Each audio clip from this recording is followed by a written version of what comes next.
For I wield the power they cannot. What's up, everyone? BlizzCon 2016 just kicked off today. We watched its keynote. We got some more news about the new Overwatch character, but Mary, as a Diablo fan, you were probably more excited to see more stuff about Diablo 3. Yeah, and everybody was really anticipating some kind of news about Diablo, whether that be Diablo 4 or a large expansion. It turns out they had some really good news for fans of the original Diablo. They are recreating and putting Diablo 1 in Diablo 3. Yeah, it's going to be 16 dungeon levels. I believe you're accessing it through somewhere in New Tristram at the beginning of the game, I'd imagine. Original 4 bosses from the first Diablo. Grainy, pixelated art style, they said. Only 8 movement directions for your character, so it's not the 360 degrees that Diablo 3 has.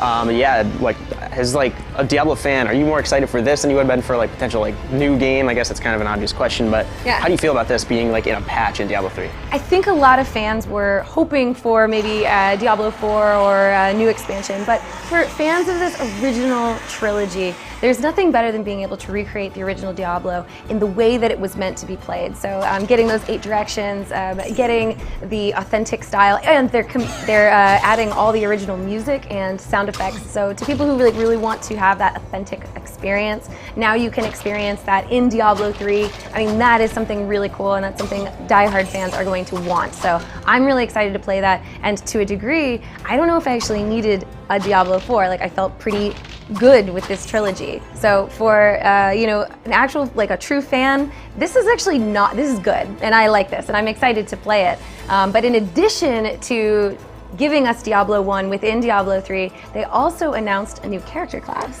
Yeah, so the Necromancer class from Diablo 2 is making a comeback. It'll be the 7th class in Diablo 3, and they showed a short teaser trailer, just obviously reviving skeletons, reviving a dead. They're talking about exploding corpses and whatnot. All the armor, the art direction, which I love in Diablo 3, it looks like it's transferring over the Necromancer. His shoulder, his pauldrons were skulls with horns on them, yeah. And then he turned around, he had a scythe, looked like his base weapon, and then of course in the gameplay they showed, the brief gameplay, he's got an army of skeletons running behind him. The Witch Doctor had some necromancy abilities, but it was more geared around these jungle creatures kind of, whereas this looks if it's anything like Diablo 2, you're actually reviving enemies you've killed. So that could be an interesting mechanic, and I'm curious to see how that's going to fit into 4-person teams from the original 6 classes. Sorry, the original 5 classes plus the Crusader plus the new Necromancer. I'm pretty eager to try that out. That'll be on Public Test Realm next week for PC. Yeah, and it says that they're going to do a little bit more deep dive into those character classes later on during BlizzCon, so there will be way more information on that soon.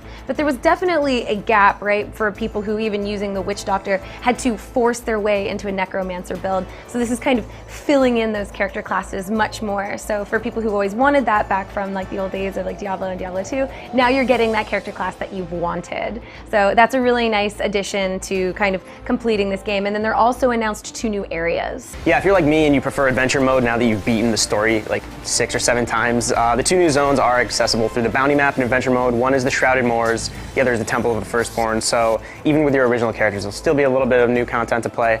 But yeah, for more from BlizzCon 2016, we have a couple people down there, and hopefully I'm sure they'll get their hands on the Necromancer, as well as Sombra, the new character from Overwatch, which we also have news about. But in general, for more news out of BlizzCon 2016, stay tuned to GameSpot, and thanks for stopping by.